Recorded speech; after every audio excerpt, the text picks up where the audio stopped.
Bienvenida, Patricia, al podcast Arquitectura del Dinero. El día de hoy me acompaña Patricia Maradei. Ella es coach en finanzas y es una madre emprendedora o ayuda a otras madres también a emprender. Hola, Patricia. Hola Mario, muchísimas gracias por la invitación, gracias por la presentación Mm. y un placer estar aquí. Genial, el placer es todo mío, Patricia, tenerte aquí. Patricia, cuéntanos un poquito más sobre ti, ¿no? Para darle más información a la audiencia que nos sigue en las diferentes redes sociales. Cuéntame un poquito más. Vale, bueno, pues yo soy ingeniero también, no sé qué tenemos los ingenieros con el tema del coach. Soy ingeniero químico en este caso y bueno, pues después de varios rodajes, pues me ha interesado, siempre me ha gustado el tema de las finanzas y demás. Se me ha dado bien el tema del ahorro y demás, entonces pues nada, empecé por este camino de formación, formarme un poco en el tema. Y pues ahora lo que ayudo es bueno, a otras madres que quieren emprender de esta manera, de una manera, hacerlo de una manera segura, controlar su dinero, saber manejarlo, para de esta manera poder sacar su proyecto con seguridad, ¿no? Entonces, un poco es eso en donde aporto valor. Genial, genial, Patricia. Y me encanta lo que dices porque realmente poder ayudar a otras personas en la parte de tomar el control de sus finanzas, bien sea para emprender en un proyecto, para simplemente llevar una buena economía familiar o una buena economía personal, es muy importante y sobre todo en esta época. Y en una época donde realmente hay mucha incertidumbre porque cuando prendemos el televisor, no sé si hay gente que todavía prende el televisor y ve noticias, probablemente generaciones mayores a nosotros todavía lo hagan, pero para los que aún somos o nos sentimos o nos vemos como sea jóvenes, creo que más vemos televisión por internet o bien sea YouTube, bien sea redes sociales, pero por allí llega igualmente toda información sobre lo que está pasando. Y es bien cierto que hoy en día se habla mucho, bueno, de que puede venir una depresión económica otra vez o hay una inflación que no la podemos ver a nivel mundial en la mayoría de los países en general, y por eso es tan importante tomar el control de la economía en sí. Y el día de hoy, Patricia, de verdad que cuando conversé contigo y me encantaría tenerte aquí es porque quiero compartir un poco y saber un poco tu opinión o tus consejos en cuanto a uno de los proyectos que mucha gente emprende, que es comprar una vivienda, llámese casa, apartamento, piso, y especialmente cuando es la primera vez que lo van a hacer, que la razón, bueno, normalmente puede ser para vivir allí o no. Entonces, ¿qué nos puedes traer al podcast Arquitectura del Dinero hoy? ¿Qué piensa Patricia Maradei al respecto? Vale, pues perfecto. Bueno, yo realmente cuando hice la primera no, en realidad fue la segunda, pero la primera, las condiciones eran bastante diferentes porque la primera vivienda la compré en Venezuela y pues en Venezuela en ese momento la realidad era diferente. Y de hecho la compré casi siempre, casi todas, billete sobre billete. Pero bueno, luego de la migración y todo lo demás, el cambio de moneda y bueno, la situación como estuve en Venezuela, mi segunda compra aquí no fue de esta manera y tal vez no tenía toda la información que tengo ahora y creo que lo hubiese hecho de manera diferente, ¿vale? Hubiese hecho una mejor compra seguramente. Entonces, ¿qué es desde mi aprendizaje? Y obviamente también el aprendizaje de todas estas personas con las que he colaborado, más la formación que puedo traer yo aquí y que pueda servir. Yo creo que el primer elemento que hay que tener muy en cuenta es el precio de compra de lo que estés haciendo en el mercado, porque si no consideramos este importe es sumamente importante porque para muchas de las personas la compra de la vivienda, de esta primera, si es la primera, que es una de las compras, una de las más grandes, ¿no? Que hacemos. Entonces, es importante pues no cometer errores aquí porque te puede, y sobre todo si adquieres hipotecas y demás, o sea, te puede costar bastantes años. Entonces, es importante establecerlo, ¿no? Saber. ¿Y cómo hacerlo? Bueno, en la crisis aquí del 2008, yo me acuerdo cuando llegué a España, lo primero que decía, bueno, en la primera parte alquilé y en este alquiler recuerdo que luego cuando empecé a estabilizarme y demás, pregunté a la persona que estaba alquilando, oye, mira, ¿no te interesa, ya que estoy aquí, pues a mí me gustaba para comprarla? Me dice, mira, es que yo no puedo porque yo la compré en la crisis del 2008 a un precio inflado y tenía pagando ya la hipoteca como unos 10 años, menos de 10 años, pero que tenía tiempo pagándola y si yo la vendo ahora es que me sale, incluso todavía está ahora, el precio de venta está más barato de lo que yo debo todavía de hipoteca. Entonces, como que se amarran, ¿no?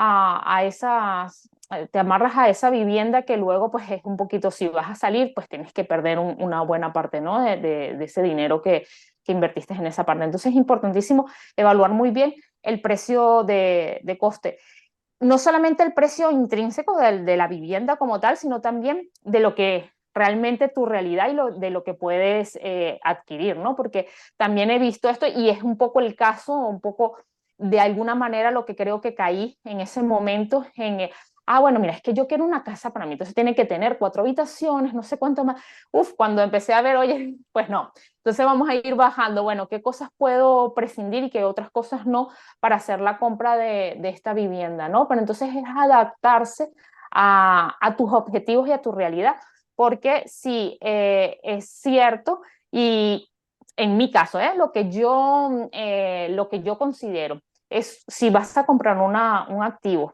para vivir, por ejemplo, que vas a vivir en ello, ok, las comodidades, pero es un valor que si adquieres algo que esté por encima de la realidad en el momento, vas a poner un capital que va a estar ahí como que frenado, ¿no? Y te va a impedir tal vez avanzar más en tus finanzas si esa parte, en vez de invertir todos los ahorros que tienes o toda la capacidad en esa vivienda, entonces vas a poder destinar menos dinero a pues inversión o a tu proyecto o a lo que sea que te va a generar más dinero y a avanzar, ¿no? Porque al fin y al cabo ese capital queda un poco ahí parado, por decirlo de alguna manera. Entonces creo que es un aspecto muy importante de evaluar es el precio, tanto que sea que no estés que no lo quieras demasiado caro, o sea, que el precio sea el precio adecuado y también que sea tanto como el precio adecuado intrínseco a la vivienda, como que sea el adecuado para la realidad y tus objetivos más a largo plazo. Perfecto.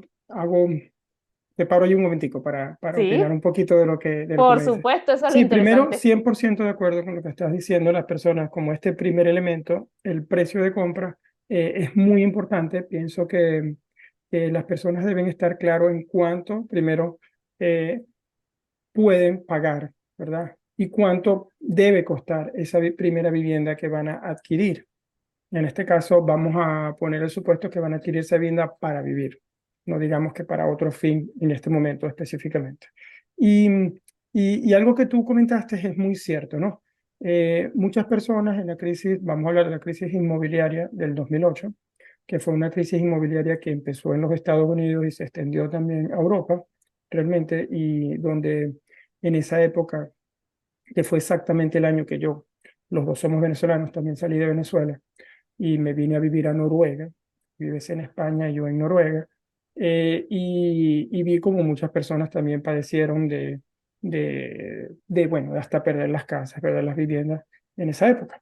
Pero, Sí. ¿qué sucede? Que yo pienso que dependiendo también de la sociedad en la que estamos, pero muchas personas, rescato algo que tú dijiste, es que, bueno, uno a lo mejor primero piensa, no, yo quiero tener una vivienda de 4 cuartos, o pensando que voy a expandir la familia, o pensando que voy a tener un cuarto para las visitas, lo que sea. Y al final, a veces, esa primera compra, las personas la hacen como compran mucho más casa que lo que necesitan, por decir algo. Ujú. O sea, entonces hay que comprar la suficiente casa que necesitas para el momento, en caso de que sea una vivienda, en este supuesto que estamos comentando, para vivir. ¿Ok? Entonces, estoy 100% de acuerdo con ese primer elemento. Creo que, aparte, me gustaría agregar que yo he escuchado, y esto por otras personas que también trabajan en finanzas, que las personas deberían comprar máximo 4 veces el valor de lo que ganen anualmente en su primera vivienda.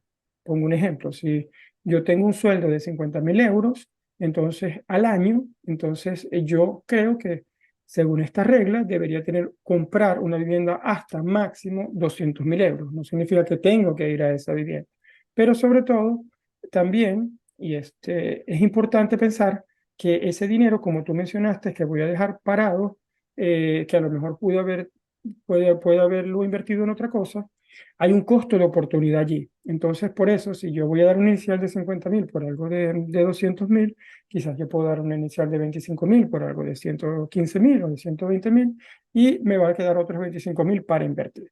Entonces, bueno, estamos 100% de acuerdo en ese primer elemento. Cuéntame, ¿tienes otro elemento del cual quieras conversar? Ah, genial, me encantó que dieses el dato más o menos de lo que ganas al año y cuánto debería ser. Creo que es un dato sumamente útil en el que tenemos una referencia, ¿no? Para ver y va a ser muchísimo más fácil pues establecer ese marco, ¿no? No Luego, recuerdo dónde lo escuché, pero lo escuché alguna vez. pues a mí me ha encantado. Muchas gracias por compartirlo. Y me parece muy lógico, ¿no?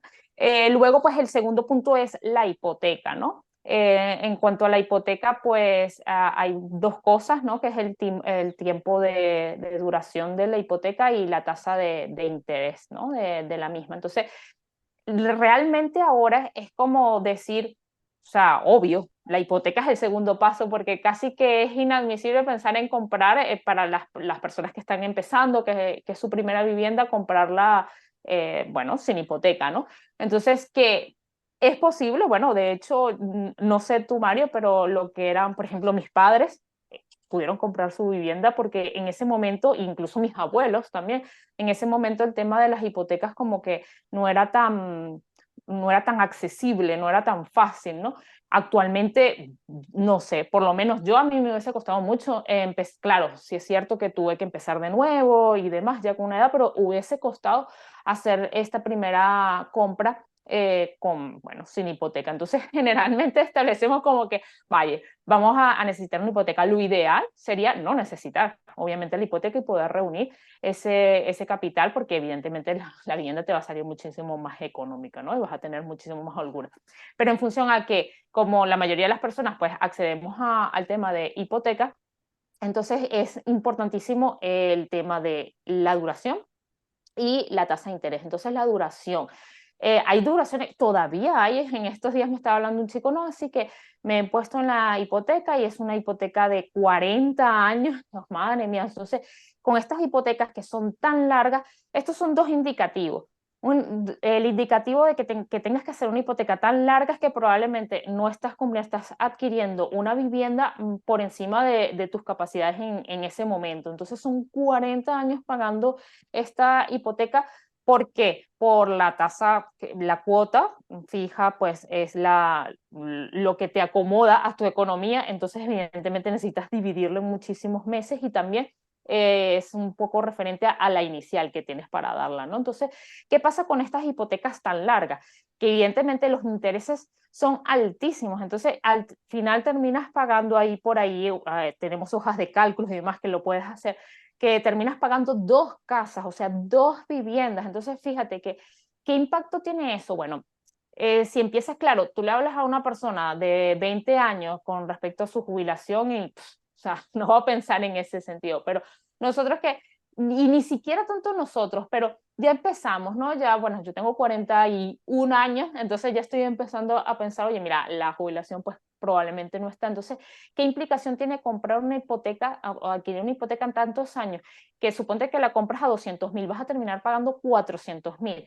¿Qué es eso? Si esos 200.000, en vez de pagarlos a interés, los pusieses en un fondo índice, no sé, te daría un rendimiento o unos dividendos más o menos de unos 1.000 euros mensuales. Entonces, oye, esa es la diferencia entre poder suplir una jubilación y no. Entonces es muy importante tomar en cuenta eso, que mientras más larga sea la hipoteca, pues vas a pagar muchísimo más intereses, el doble de la casa, y te va a ser más difícil prepararte para otras etapas de tu vida en el tema de las finanzas, ¿no? Eso por un lado. Por otro lado, pues también la tasa de intereses, ¿no? Entonces, los intereses hay muchas variables aquí y también yo creo que depende un poco de la personalidad, ¿no? De la persona. Yo siempre, o sea, para mí siempre la hipoteca, porque voy por lo seguro, una hipoteca fija. O sea, eso no hay como uno acostarse por las noches y saber que vas a pagar tanto de hipotecas, te acomodas tu economía, es muchísimo más fácil para planificar la economía con una tasa fija. ¿Qué sucede? Si realmente tienes un manejo súper mega guay de tus finanzas, entonces es probable que, oye, sí, las personas, por ejemplo, ahora que están pagando, las tasas de interés subieron, evidentemente, pero pagaron por tasa variable, ahora han subido y hay muchas personas que prácticamente ni siquiera pueden pagar, ¿no? Esta hipoteca. Entonces, ¿qué sucede? Pero hubo los primeros meses que se beneficiaron porque estaban pagando menos que las personas que estaban pagando una hipoteca fija. El tema es que ese dinero pues no ha pasado a un fondo de ahorro ni a nada, sino que, venga, se gastaba igual, ¿no? Entonces después están en serios problemas. Entonces, para mí lo mejor y lo más fácil de organizarte tus finanzas es una hipoteca que sea fija. Y con respecto a la tasa de interés, lo mejor es que sea entre 1,1 hasta 2, 3%. No debería superar esa tasa de interés. Todavía hablo de, por lo menos lo que conozco del mercado español, ¿no? Que se consiguen tasas de interés en este rango de más o menos de interés.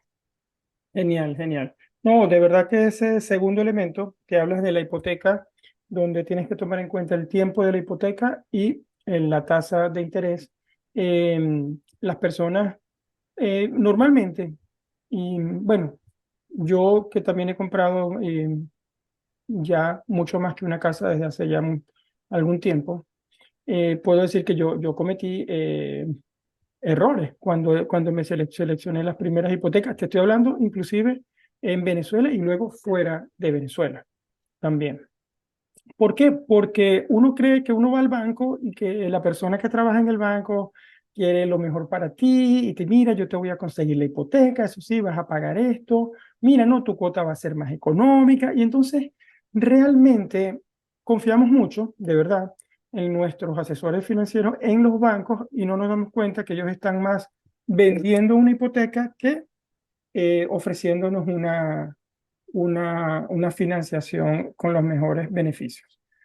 Y bueno, algunos aprendemos por el camino difícil, otros tienen la suerte de que a lo mejor, como nuestro quizás mentor Dimitri, le regalaron un libro de finanzas a los 19 años y lo leyó y pudo pues Sí. entonces no caer en ese error. Pero sí, yo puedo hablar con mi propia experiencia. Una de las primeras hipotecas que yo tuve aquí en Noruega para una casa, evidentemente el crédito era variable y no solo eso, que el mecanismo del banco es que el banco puede prestar hasta el 85%, pero, tú dar un inicial de un 15%, pero 10% de ese 85 va con una hipoteca encima de la hipoteca.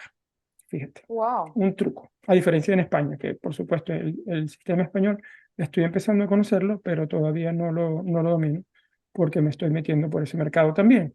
Pero, ¿qué sucede? Que entonces con ese tipo de hipoteca, aparte de que te la daban variable, te la daban a 30 años o 25 años, dependiendo, eh, te colocaban a pagar más intereses en los dos, más intereses en los dos, sobre todo más interés en el del 10%, porque te decía que lo tenías que pagar más rápido. Al final, para hacerle la historia corta, es que simplemente te hacían pagar más intereses. Cuando yo descubrí lo que eso significaba, porque me dediqué a investigarlo con propiedad, me di cuenta que haciendo simplemente un artificio a la hipoteca grande, pues no le pago capital, pago todo el capital en la del 10%, la pago rápido y me ahorro un montón de intereses al final. Pero volviendo al punto de lo que tú mencionabas, este segundo elemento muy, muy, muy importante es cómo vas a negociar tu hipoteca. Y llamo negociar porque tú debes ir al banco como un negociador, no como un cliente que está a la expectativa y a aceptar lo que el banco te ofrece. Y Sí, que si te están haciendo un favor. siga que te están haciendo un favor y no es así. Y entonces allí es donde yo creo que es importante que tú conozcas bien que primero no te tienes que amarrar a un solo banco porque hay miles de bancos que van a querer ofrecerte la hipoteca y compiten entre ellos, número uno. Número dos, que estoy de acuerdo con Patricia, y esto depende el caso, de ser posible tener una hipoteca fija, a renta fija, no renta variable, porque esto te va a permitir planificarte, te va a permitir que ahorita, tanto en España como en Noruega, los intereses van subiendo para los que tienen o Ujú. tenemos, porque no incluye alguna hipoteca, si no la fijamos, estamos afectados. Y, por supuesto, hay pros y contras. Tener una hipoteca a renta fija te va a hacer una cuota más alta, probablemente, porque los bancos calculan siempre a su favor que puedan cubrirse de lo que pueda subir los intereses. Pero estamos llevamos ya varios años con una inflación a la alta, subiendo, y eso hace que los bancos centrales, por supuesto, suban sus intereses y los bancos que nos prestan dinero suban esos intereses sobre las hipotecas. Pero alineado también con ese segundo elemento y el tiempo, definitivamente, para las personas jóvenes, como tú, como yo, o los muchos más jóvenes que nosotros, de hacerlo a 15 años sería lo ideal y con una tasa fija. Sí, Para no equivocarse, regla para no equivocarse, 15 años y tasa fija. Van eso a es, pagar mucho, pero así. van a estar felices al futuro. Ahora, si ya eres una persona que controla tus finanzas, sí se puede hacer cosas diferentes. Puedes tener tasas variables cuando el mercado lo permite y puedes también tener más años dependiendo de lo que busques, porque al final depende de lo que quieras hacer. Por eso que no quiero tampoco encasillarlo, pero para ir por lo seguro para los jóvenes, yo diría que estaría 100% de acuerdo contigo. Creo que está en que fueran 15 años y sí, probablemente menor a un 4%. Hoy en día ya pasan del 4, inclusive hasta en Noruega, cosa que nunca lo había visto en 15 años que llevo aquí, realmente. Entonces la cosa sí va con esa proyección hacia arriba. Cuéntame, algo más que me quieras contar. Sí, pues el último elemento que es algo como un plus, que también hay que tomar en cuenta que muchas veces es algo que es el error que yo cometí. Saqué estos números y demás, pero no contemplé que siempre que vienes a tu vivienda te gusta hacerle algún tipo de reforma, que tal si, uy, pero mira, es que me gusta la pared aquí o estas puertas de este color. Entonces, una cosa aquí que es bastante difícil de planificar es una reforma. Casi siempre es muchísimo más del presupuesto inicial. Entonces, que consideres que hagas muy bien los números de lo que tienes en ahorro, lo que vas a colocar para esa inicial de la vivienda y entonces pues en función y todas las otras cosas que te hemos comentado, ¿no? ¿Por qué? Porque es primer error, destinar todos los ahorros. No puedes destinar todos los ahorros a la vivienda, o sea, tienes que tener tu colchón de esta manera, tienes que tener, si vas a querer hacer esa pequeña reforma, a menos que estés comprando una vivienda nueva, pero de todas maneras, siempre hay alguna cosita que queremos amoblarlo, alguna cosita que queremos cambiar. Entonces, que consideremos eso dentro del presupuesto que tenemos para destinar ese importe inicial y también que no olvidemos los gastos asociados a adquirir y a tener, ser propietario de una vivienda. Cuando estás alquilado, probablemente no pagas el IBI, no pagas lo que aquí se llama el impuesto de basura. Si hay un problema en la finca, si compras una finca, un edificio, pues nada. Pero si eres propietario, el tema de la comunidad, si compras una casa, a veces hay conjuntos de casas que también tienen el tema de comunidad, que contemples todo esto en este nuevo panorama para que puedas tener una transición, disfrutes de tu hogar, estés tranquilo con tu hogar y tengas todas estas cosas cubiertas y no se transforme en no llego nada más que para pagar los gastos de la vivienda, ¿no? Entonces, este es un punto importante a evaluar que a veces nos los dejamos en el tintero, creo que es una de las cosas que yo también me dejé en su momento y bueno, que es muy importante aquí hacer los números y planificar. Genial, me gusta. Y ahora, bueno, vamos a recapitular, ¿verdad, Patri?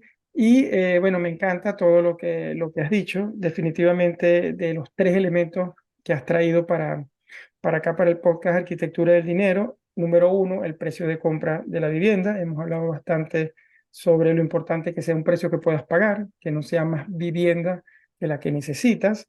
Número dos, la hipoteca, que tiene que ver con la parte del tiempo que debe ser el máximo para una hipoteca y también con la tasa de interés.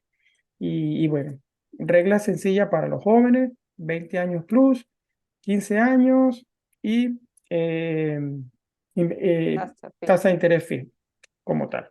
Y luego que también no nos gastemos todo el dinero de la inicial, que dejemos algo para las reformas o lo consideremos también, que es importante porque al final forma parte del presupuesto que vamos a utilizar. Entonces, eh, quisiera dar un plus aquí también en esta entrevista que ha sido maravillosa. Me encanta tenerte aquí, Patricia, y conversar sobre estos temas. Gracias, un Y, placer. y, y yo quiero como agregar realmente que es algo que no había pensado antes. Esto es algo que no al principio, cuando yo realizaba las primeras compras para viviendas donde yo quería vivir con mi familia. Eh, Pensaba más en lo que podía necesitar realmente, pero nunca pensé que la vivienda, eh, verla como una inversión, sino más como un sitio para vivir. Y realmente yo creo que si cuando vamos a comprar esa primera vivienda, que es una de las decisiones más grandes que todos tomamos, como es, vamos a hacer una inversión grande, vamos a estar amarrados por unos años y vamos a tener una hipoteca, ¿por qué no pensarlo como una inversión, independientemente de que vaya a vivir yo allí o no? ¿Qué piensas de eso? Wow, pues está muy bien. Siempre tengo el concepto de que es diferente cuando lo vamos a comprar por inversión para vivir. ¿Por qué? Por alguna, dependiendo también de las circunstancias que tengamos, pero cuando lo vemos por inversión, tal vez podemos, dependiendo de cómo lo queremos hacer, si lo queremos es simplemente para alquilar por tiempo o simplemente lo quieres para alquiler vacacional. Entonces tiene unas características que puede ser diferente a la vivienda si la vas a utilizar para vivir. Pero opciones hay millones, ¿no? Ujú. Porque también puede que compres la vivienda que quieras como inversión, alquiles en donde tú quieras y esta la alquiles también como quieres. ¿Por qué lo digo? Porque, por ejemplo, yo que vivo en Mallorca, yo no me gustaría comprarme una en estas zonas muy turísticas porque habría muchísimo el tema de ruidos y demás, en las, bueno, lo que es la parte de en las aparcar y todo este tipo de cosas en la época alta. Entonces, por ejemplo, no me gustaría, pero si fuese una vivienda, obviamente para alquiler temporal, pues la tendría que buscar ahí.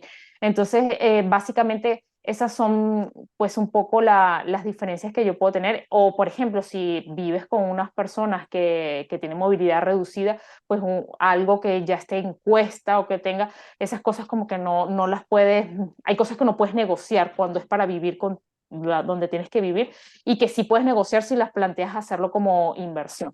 Entonces, básicamente, para mí, pues esas serían las diferencias, ¿no? Genial, genial. Me encanta porque de alguna forma tú empezaste diciendo que hay millones de cosas que se pueden hacer. Y es realmente así. Hay millones de cosas que se pueden hacer.